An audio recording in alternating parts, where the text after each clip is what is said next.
Artemis II launches this Wednesday, April 1st. And the Kennedy Space Center invited us back out to the visitors complex to check it out on the pad. We cannot wait. Let's go see. Since we're here to see the Artemis, we went ahead and made our food fit the theming. This is the Artemis burger here at Orbit Cafe. It's got candied jalapenos, some pepper jack cheese on it. It's the Artemis burger, so we're going to have it, right? And I added tomato and pickle to mine because who doesn't like a dressed burger, right?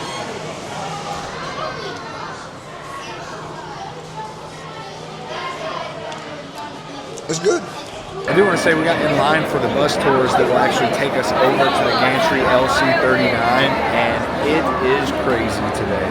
The line is long. Probably should expect that with the Artemis launching on Wednesday, and we're here 2 days prior to that, so everyone's coming out to look at it, but it is a wait. So keep that in mind if you're ever here for something like that. With that being said, Megan just pointed out, I forgot to mention, it's also spring break, so the capacity down here is already high anyways, but this Artemis has got a lot of people going on the bus tour. So we just finally got on the bus. I think it's been about 2 hours it took us to get through the line or so, but our driver just came over and said that there is 140,000 acres of wildlife refuge here on Merritt Island that NASA actually, coexists with. On the bus tour, you can see the Crawler Transporter. It is a 6 million pound machine that's designed to lift, carry, and move NASA rockets. It travels at roughly 1 mile per hour on a specially built gravel roadway and is controlled by a crew of 11 people. It can hold up to 18 million pounds. All right, so we have now arrived at Gantry LC-39. Yeah, so it gives you a lookout to see the active pads 39A and 39B. Usually gantries can be like 1 story, but this one's 4 stories high to give you a broader view of all the surroundings. This is actually the main spot. If you come see a landing, this is the closest you can be to the launch. A launch, right? Not a landing, but a launch. If you come see a launch, this is the closest you can be to actually seeing the launch. There are bleachers and a beautiful viewpoint to watch it. All right, so we have now scaled the top of the gantry here. A lot of steps. The Artemis is actually right behind us here. You probably can't see in this video, so we will take different video and put photos on here as well. But yeah, the Artemis rocket is right here, and this would be the gantry for the viewing area for it. Yes, so there are going to be 4 astronauts aboard the Artemis II. You have Reed, Victor, Christina, and Jeremy. They're going to be the 4 that are on the rocket ship. This rocket ship will be gone for 10 days, and it will orbit the moon and come back to us. This is the farthest that any human has been into space, and their entire mission is to see basically how far they can go to continue to push those limits for future ventures to Mars or something would be the dream that they're chasing here. And this rocket actually has a free return trajectory. Now I messed it up. I said I would say it because she's been messing it up all day, but it has a free return trajectory. Sorry, it is hard to speak with this plane.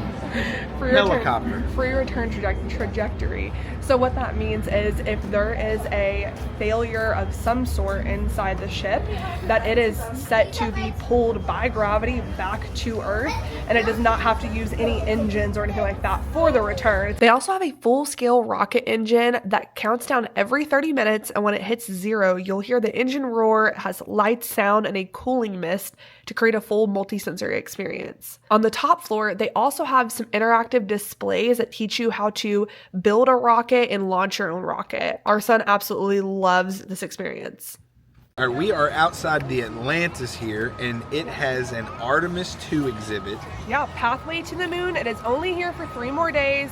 We're gonna go see what all it entails.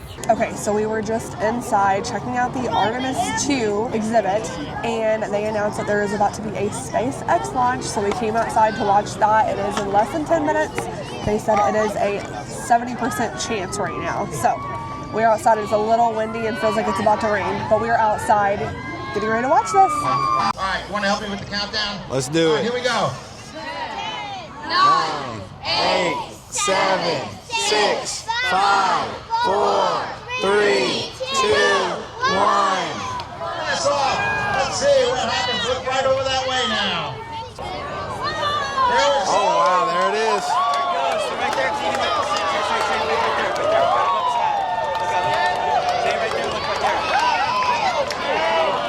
Cloud coverage. It'll come out the other side in a minute.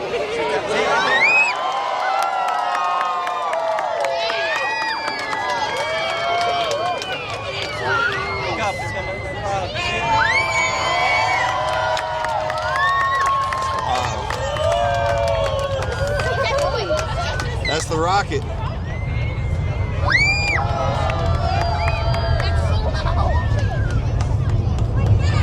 It's up there. See it up there?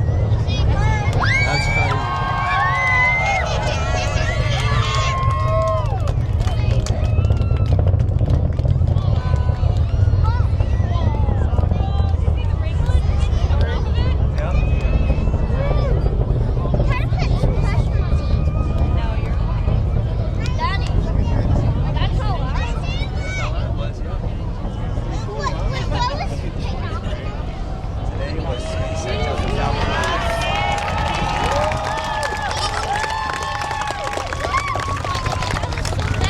We are now 1 minute from the main engine cutoff.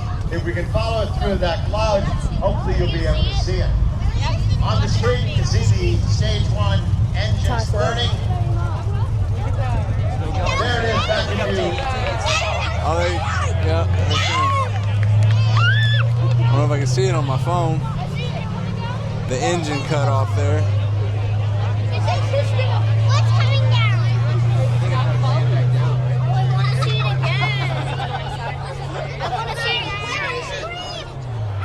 Okay, so we were in the middle of checking out the Artemis II exhibit. There was literally so much to explore and learn, but we got a little interrupted in a good way. Yeah, so they came over the intercom in there, and I couldn't understand what they were saying, so I asked the lady next to us, and she said, actually, there is a rocket launch in 10 minutes.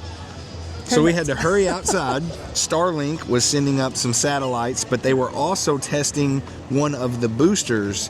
The guy said they're trying to launch it 40 times just to see if it can hold up to that many uses.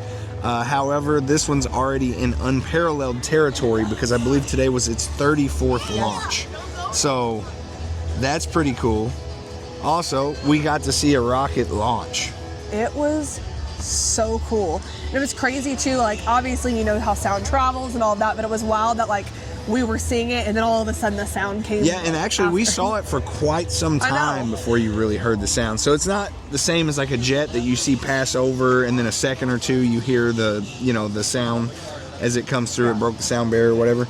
This seemed like an eternity before you actually heard it. I don't recall exactly the speed above sound that he said it was going, but it was ridiculous, I can promise you that. So inside the Artemis II exhibit, again, there was so much to catch. I didn't get a chance to even catch it all, but they had a really cool little like 3D module that they were letting the kids put together. So Titus got a chance to try to put together it was the a rocket ship. 3D printed model of the rocket Yeah. that they had taken apart in sections so the kids could actually build it and interact with the rockets as well. Yeah, there was also a VR experience that he got to try, and I'm not fully sure exactly what he was doing, but he seemed On the to VR, know. I think he got to watch a rocket launch. I know was what a kid was watching before that. Yeah. I didn't get to hang out there very long, He was so I taking don't know something if... apart off the rocket. I Oh, don't okay, know. I'll say there might have been other experiences as well, but I know the kid Yeah. in front of him was watching a rocket launch, it seemed Yeah, like. we also got to try on some gloves and one of the helmets, which was really cool.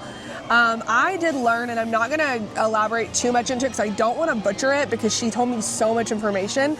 But they now, so a lot of the times when the astronauts will get back from space, they'll say, let's, get a bone marrow sample and different samples like that. Well, they created this, and I'll put a video up of what she was showing me, but they created this cool technology now, and it's a little tiny like rubber plastic piece that they actually can put a blood sample in and send that up on the spaceship. And instead of testing the actual astronauts' blood when they come back, they can actually test the blood that is living to see how inside it's this changed. to see how it's changed, which will be incredible. And they said these astronauts were the first to actually offer up like a blood donation to try it out and see how it goes up there. And I think they just take the bone marrow for torture.